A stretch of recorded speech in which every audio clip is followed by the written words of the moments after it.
வ.உ.சி. அவர்கள் 1872ஆம் ஆண்டு செப்டம்பர் 5ஆம் நாள் ஒட்டப்பிடாரத்தில் உலகநாதா பிள்ளை மற்றும் பரமாயி அம்மையாருக்கு மகனாய் பிறந்தார். சட்டப்படிப்பை முடிப்பதற்கு முன் வ.உ.சி. சிறிது காலம் வட்டாட்சியர் அலுவலக எழுத்தாளராக பணிபுரிந்தார். பின்னர் அவர் ஒரு புகழ்பெற்ற வழக்கறிஞரானார்.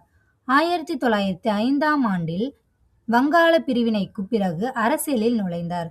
பாலகங்காதர திலகர் போன்ற தேசிய தலைவர்களின் சுதேசி இயக்கத்தால் ஈர்க்கப்பட்டார். பிரெஞ்சு கப்பல் நிறுவனங்களில் ஏகபோகத்தை உடைக்கும் நோக்கில் தூத்துக்குடிக்கும் கொழும்புக்கும் இடையே கடல்வழி போக்குவரத்திற்காக முதல் உள்நாட்டு இந்திய கப்பல் நிறுவனத்தை தொடங்கினார்.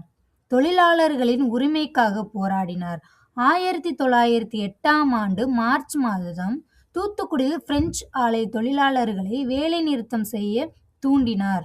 தேசத்துரோக குற்றச்சாட்டில் பிரெஞ்சு அரசால் கைது செய்யப்பட்டு 2 ஆயுள் தண்டனைகள் விதிக்கப்பட்டு சிறையில் அடைக்கப்பட்டார். சிறையில் அவர் கடுங்காவல் தண்டனைக்கு உட்படுத்தப்பட்டார். அதில் ஒரு மாட்டுக்கு பதிலாக எண்ணெய் செக்கை இழுக்க வைக்கப்பட்டார்.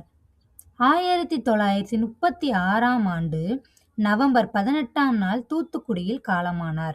இன்றைய காலகட்டத்தில் தூத்துக்குடி துறைமுகம் வ.உ.சி. சிதம்பரனார் துறைமுகம் என அவரது தியாகங்களை போற்றும் வகையில் பெயரிடப்பட்டுள்ளது. அவரது வாழ்க்கை வரலாறு கப்பலோட்டிய தமிழன் என்ற பெயரில் திரைப்படமாகவும் எடுக்கப்பட்டுள்ளது.